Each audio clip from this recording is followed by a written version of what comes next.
Hello everyone and welcome to this week's video. We're actually on the last day of our Kenya trip and we're at the Masai Mara, which you can see is behind us. We're staying in this beautiful lodge and we're just going to tell you a little bit about the trip, what it means to students, and also what we're trying to build in terms of partnership with some of the organisations in Kenya. So I'm going to pass to Miss Ashley. Miss Ashley, tell us about the trip, what you're doing and what you're hoping to do. So every year, this is the fourth year that we've been coming to Kenya, and we're working with Kimberley Safaris to build out sustainable projects and meeting with the educational heads and organizers at Olpajeta, which is this amazing 90,000 acre conservation in Kenya. They focus a lot on ecology, the migration corridors, and conservation of the rhinos, and they're doing a ton of work around rhino populations, the northern white rhino specifically, and it's just an amazing place. So we're excited to see where our projects might go. So the first place that we stayed on this trip was Olpajeta.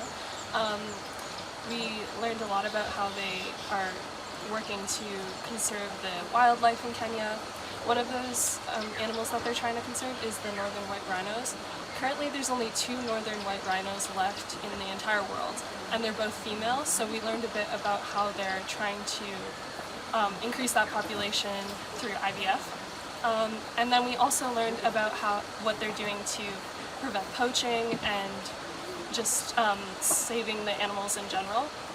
So we learned that they've had 9 years without a poaching incident, and they've been working with a bunch of other wildlife species to try and protect them from the dangers that people pose to them. Yeah. Another animal we saw a lot of was the chimpanzees. We saw how they are making lots of efforts to conserve them and stop the mistreating of chimpanzees and the selling of chimpanzees. It was really inspiring to see how much the rangers cared about the chimpanzees, and we even got to see some stories of the chimpanzees and personal stories. For example, there was one chimpanzee who was kept in captivity for 9 years and ended up deteriorating its backbone, causing it to stand like a human. So we got to see how similar we are to them and how we should all care and be empathetic towards the chimpanzees. Just to say, before we go on to say, chimpanzees of course are not indigenous to Kenya, but they've set up a special part of the reserve because some of the places where chimps could be reintroduced is not safe, so that's why a part of the reserve has been just set aside to help deal with some of the issues around chimpanzees. So, I wanted to talk about the game drives that we did. We did some in the morning and some in the evening. We got to see really cool animals that I didn't even know existed before I got on this trip. And we went really close to them, and we even saw some hippos, which were the most dangerous animal. And Lions. Yeah, we saw the lions and cheetahs, but we missed out on the leopards. But we saw all the other big animals. hi everyone, we're now at the end of our Kenya visit and we've come to a place called Insectipro, which is a really inspiring project, and we're just going to tell you very quickly what happens here. So I'm with Edda and Alex and Miss Ashley. Edda, just tell me what you've seen today. So Insectipro is inspired by 2 women who are very powerful and have made this, which is really, really cool. And what did we see first? Firstly, we visited a place where they use fruit flies to create affordable animal food.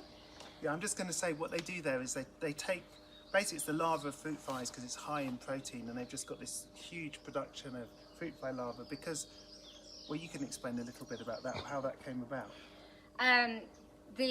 When we met the founder, she explained how they were wondering why Kenya didn't have this booming fish industry, and digging into it deeper, they discovered it was actually because the fish feed was actually quite expensive. So they did a lot of research and they came up with this model where they bred fruit flies and then they processed it and sold that to different industries. So one of them being now affordable fish food. And what's really exciting is that they take the food waste from like hotels and restaurants, etc. So it's this closed circuit, no waste which is great for the environment. And then here we just got to try some crickets, which is for human protein, because he was explaining before that we are running out of our like usual, what do you say? Food, yeah. Usual food. So yeah. Or we have And to then make all got changes, try- right? Yeah, we have Let's to make make changes. changes. Yeah, so we just tried some and they were great, right? Alice? They were amazing. So there you go, this is an example of something that's truly sustainable, because the whole point of this trip really is to look at sustainability, and there's no better example than Insectipro. And it came from a question, which I love. Just why isn't the fish industry booming in Kenya? And I think that's really important. There you go. Thank you, everybody. So there you go, everybody. There's an introduction to the Kenya trip and give a sense of what we've been doing this week. So thank you very much.